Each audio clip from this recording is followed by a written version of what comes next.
Hello दोस्तों, मैं रविंद्र कुमार आप सभी को आपके अपने यूट्यूब चैनल मैथ सवेरा में स्वागत है। आज हम लोग देखेंगे प्रश्नावली जो है 8.1 का क्वेश्चन नंबर 5 को और 6 को इस वीडियो में हल करना सीखेंगे। एनसीईआरटी बुक का है, तो चलिए स्टार्ट करते हैं। पहला क्वेश्चन है, यदि सेक थीटा 13/12 ठीक है हो तो अन्य सभी त्रिकोणमितीय अनुपात परिकलित कीजिए। ये ना बोला है कि सेक थीटा दिया हुआ इतना, हमको कह रहा है क्या, सभी त्रिकोणमितीय अनुपात परिकलित कीजिए। यानी कि त्रिकोणमितीय अनुपात कितना है, 6 ही है, जिसमें से आपको एक तो पता है सेक थीटा क्या है, पता है, ये दिया हुआ है, तो बच गया 5। पाँचों को क्या करें हम लोग निकालेंगे। ठीक है, तो उससे पहले आप जानते हैं कि सेक थीटा क्या होता है, तो कर्ण बटे आधार। तो आपको कर्ण आधार पता है, लेकिन हमको तो कर्ण और आधार पता है, लंब नहीं पता है। तो सभी, जैसे ये 5 को है, इसको निकालने के लिए तो हमको लंब चाहिए ना, तभी तो हम निकाल पाएंगे। तो पहले हम क्या करेंगे, लंब निकाल करके अब बारीकी से उस सबका फॉर्मूला लिख करके हम लिख लेंगे। ठीक है, तो चलिए लिखते हैं। इस तरह से क्वेश्चन रहे, आपको एक बार इसको लिख लेना है। क्या करना है, सेक थीटा कितना है, 13/12। 13 बटे कितना है, 12 है। ठीक है, अब सेक थीटा तो क्या होता है, आप जानते हैं कि कर्ण बटे में क्या होता है, कर्ण बटे में आधार। सेक थीटा क्या होता है, कर्ण बटे में आधार। तो इससे ये समझ में आएगा आपको कि ऊपर कर्ण है, नीचे आधार है। ये 13 ऊपर है, 12 नीचे, तो कर्ण 13 हो गया और आधार 12 है। ठीक है, और ये अनुपात में है, तो कोई एक अंग्रेजी अक्षर आप लगा लीजिए। ठीक है, तो हम यहाँ पे के लगा रहे हैं, तो यहाँ पे लिख लिए कर्ण जो है 13 के और आधार जो है बराबर 12 के। ठीक है, ये 12 के लिख दिए, 13 के और 12 के, है ना, कर्ण 13 के और आधार 12 के। हमको लंब चाहिए, तो लंब का फॉर्मूला लिख दीजिए। चूँकि लंब बराबर क्या होता है, रूट अंडर। क्या होता है, रूट अंडर। तो कर्ण स्क्वायर क्या होता है, कर्ण स्क्वायर। ठीक है, हाँ, माइनस में आधार स्क्वायर, ये आपको याद रखना है। ठीक है, आधार स्क्वायर।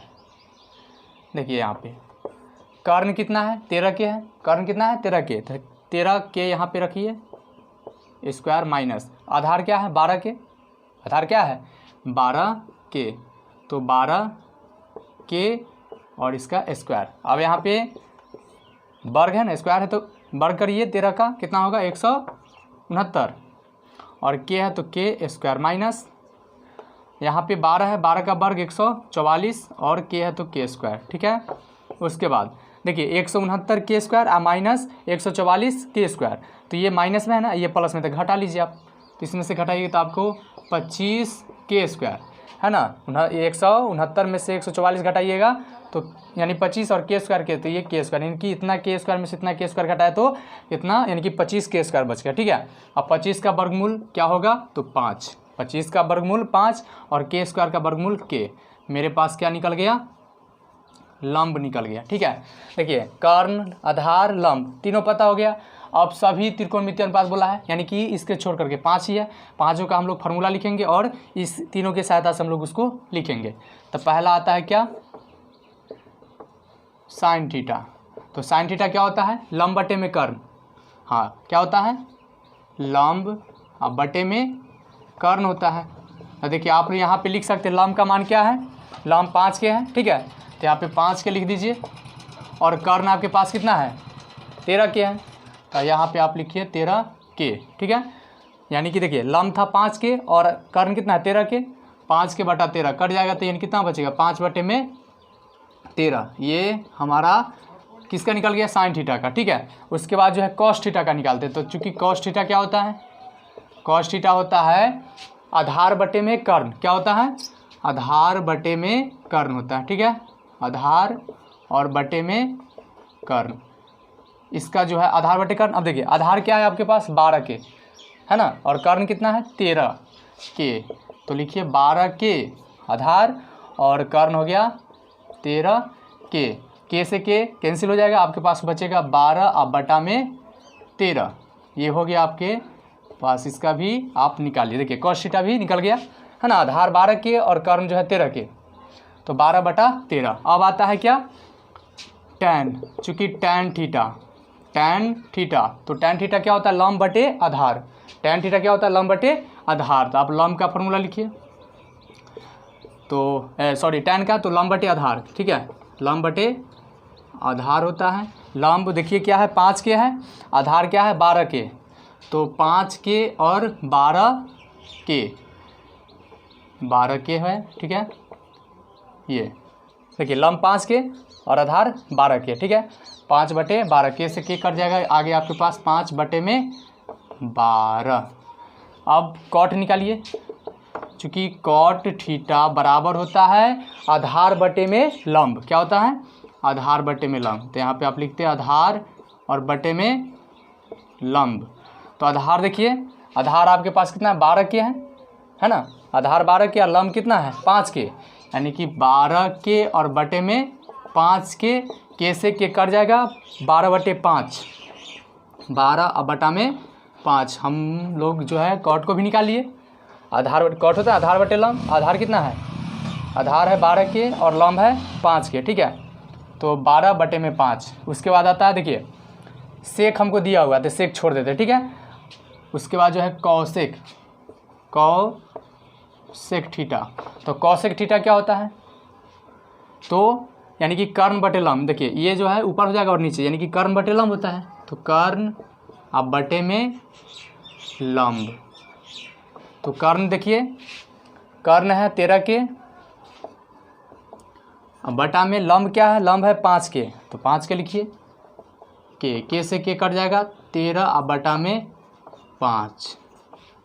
देखिए आपको इस तरह से हम लोग जो है पाँचों को निकाल लिए, आपको करना कुछ नहीं, ठीक है। इस तरह से दिया जाए तो आपको करना क्या है, ई जो रहेगा उसको इस तरह से लिखना है, तो आपको 2 पता चलेगा।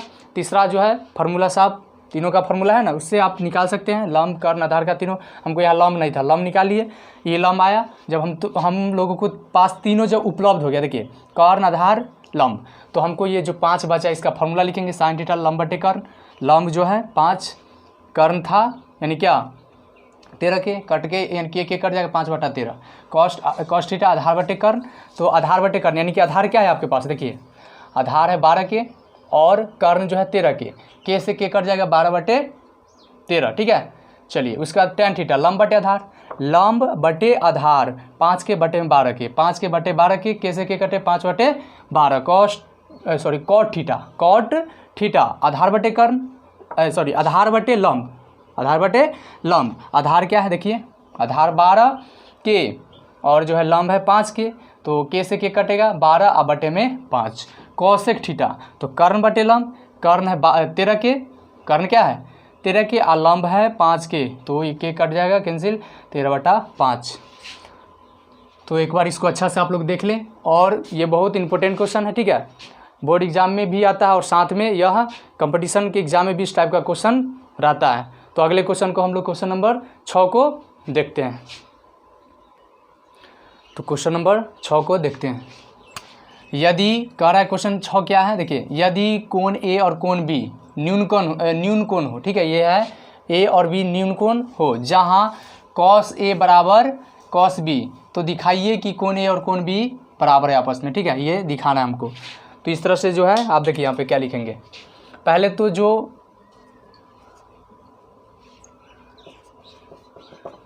यहाँ पे इस तरह से के लिए देखिए, पहले हम एक समकोण त्रिभुज बना लेते हैं, ठीक है। एक समकोण त्रिभुज आप बना लीजिए, अच्छा रहेगा। देखिए इस तरह से एक समकोण त्रिभुज को बना लेना है। और देखिए ए और बी यहाँ, क्योंकि ये 90 डिग्री है, देखिए यहाँ समकोण त्रिभुज है, ये सी क्या है 90 डिग्री। सी इसलिए हम लिए क्योंकि ए और बी न्यून कोण है। न्यून कोण क्या होता है, जो 90 से छोटा हो उसको न्यून कोण बोलेंगे, ठीक है। तो ये कोण यहाँ पे ए ले लीजिए, ए और ये बी और ये सी हो गया, ठीक है। ये इस तरह से लिख लिए हैं। तो यहाँ पे लिखेंगे माना कि ए बी सी एक समकोण त्रिभुज है। एक क्या है, समकोण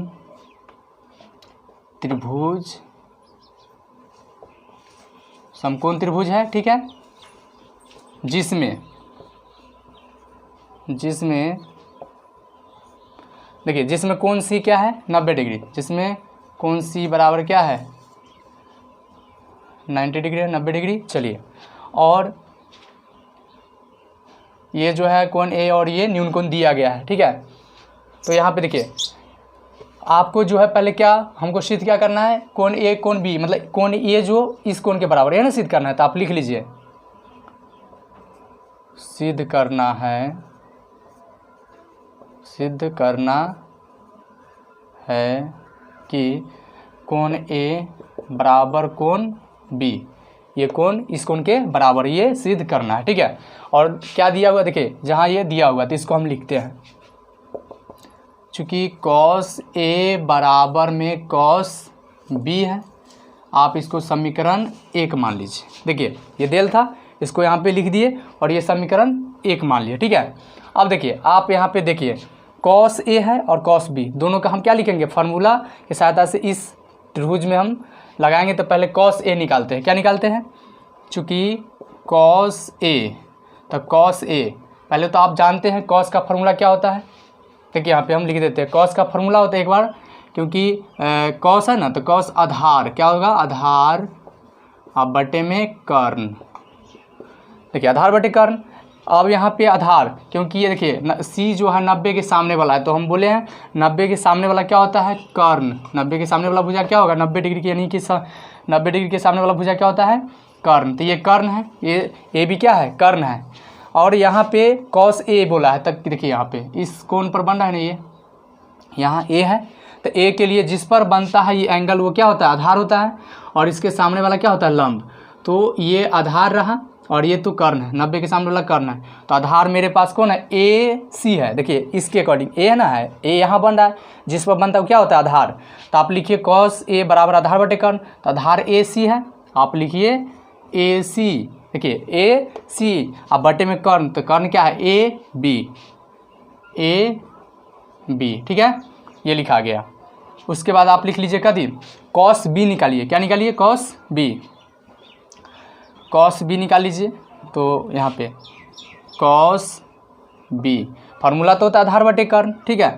फार्मूला क्या होता है, बस यही है, आधार बटे कर्ण।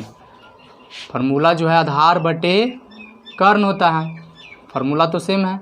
अब यहाँ पे देखिए बी है, एंगल क्या है, बी। अब इस पे नहीं, बी यहाँ बोला, तब देखिए यहाँ पे बन रहा है ना, जिस क्योंकि 90 के सामने वाला कर्ण है और इस भुजा पर बन रहा है, तो क्या होगा, आधार होगा, और इसके सामने वाला लंब।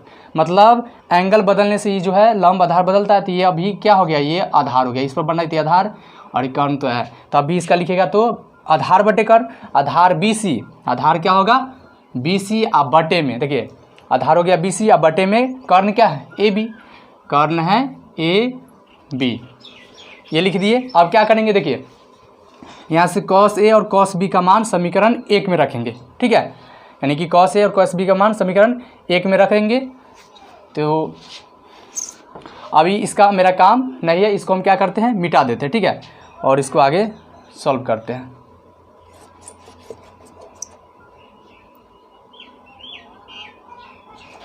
इसको थोड़ा सा इधर लिख लेते हैं, थोड़ा सा ट्रायंगल जो था इसी तरह का था, ठीक है। और यहाँ पे बी है, यहाँ ए है और ये सी है ना, और ये कर्ण है आपके, ये जानते हैं कर्ण है। चलिए आप यहाँ पे इसको लिखिए, क्योंकि देखिए सम एक्स कॉस ए और कॉस बी का मान, कॉस ए और कॉस बी का मान समीकरण 1 में रखने पर, समीकरण 1 में रखने पर यहाँ से क्या कीजिए, समीकरण 1 में इस सब का मान रख दीजिए। यहाँ पे कॉस ए क्या निकाले हैं, तो समीकरण 1 ए ना है, इसको आप लिखिएगा कॉस ए बराबर कॉस बी है समीकरण 1। अब यहाँ पे देखिए कॉस ए का मान क्या है, इसी का ना मान रखेंगे, तो ए सी बटे में ए बी। देखिए यहाँ पे समीकरण 1 था, इसको लिखे। अब कॉस ए कॉस बी का मान रखेंगे, तो कॉस ए का मान क्या है, ए सी बटे ए बी, यहाँ पे लिख दिया इसके जगह पर। और यहाँ बराबर कॉस बी का मान क्या है, बी सी बटे ए बी, है ना, तो बी सी बटे ए बी। यहाँ देखिए गौर से, ए बी नीचे बराबर है ना, तो ऊपर भी क्या होगा, बराबर होता है, ठीक है, ये याद रखिएगा आप। नीचे बराबर तो ऊपर भी क्या होगा, बराबर होगा, चूँकि ए सी बराबर क्या होगा, बी सी। अब यहाँ पे देखिए ये ना समकोण त्रिभुज इस टाइप, यानी ये था तो ए बी, देखिए सॉरी ए सी है ना, ए सी ये भुजा और बी सी ये भुजा, ये दो भुजा आपस में क्या हो गया, बराबर हो गया। हम लोग पिछले कक्षा में थ्योरम पढ़े हैं प्रमेय, जब समान, देखिए जब समान भुजा के समूह कोण क्या होते हैं, आपस में बराबर होते हैं। समान भुजा है मतलब ये और ये भुजा बराबर है ना, तो ये भुजा के यानी इसके इस भुजा का सम्मुख इसके ये हो जाएगा कोणीय, और इस भुजा जो है इसके सम्मुख कोण होगा ये, तो आपस में क्या होंगे, बराबर। कि समान भुजा के सम्मुख कोण क्या होते हैं, आपस में बराबर होते हैं। तो यहाँ पे लिख देंगे इसीलिए कोण ए बराबर कोण बी, कोण ए बराबर कोण बी, ठीक है। और कारण देना है तो आप लिख सकते हैं, क्या लिखिएगा कारण में कि समान, ठीक है, समान भुजा के, ठीक है, क्या लिखिएगा, समान भुजा के सम्मुख कोण बराबर होते हैं, ये हो गया। तो हम लोग प्रूव कर लिए, PROVED, ठीक है, प्रूव, ये रहा। बस आपको इस तरह से लिखना है, आकृति की सहायता से बनाने से सिंपल होता है। आकृति तो आपको बनाना पड़ेगा, इस तरह से आप किए और ये दोनों बराबर हो गया, आप लिख दीजिएगा दोनों भुजा बराबर है, तो बराबर भुजा के यानी समान भुजा के क्या सम्मुख कोण क्या होते हैं, आपस में बराबर होते हैं। ये भुजा मतलब ई भुजा की इसके कोण ये हो गया और ये दोनों आपस में क्या हो गया, बराबर हो गया, ठीक है। तो आप लोग अच्छा से इसको क्वेश्चन को देखोगे और उम्मीद करता हूँ कि आप लोग को समझ में आया होगा, और समझ में आया हो तो वीडियो को लाइक कर दीजिए। अगर मेरे वीडियो को पहली बार देख रहे हैं तो चैनल को सब्सक्राइब कर लीजिए, और अगले क्वेश्चन को अगले वीडियो में देखें क्योंकि वीडियो बहुत लंबा हो जाएगा। थैंक्स।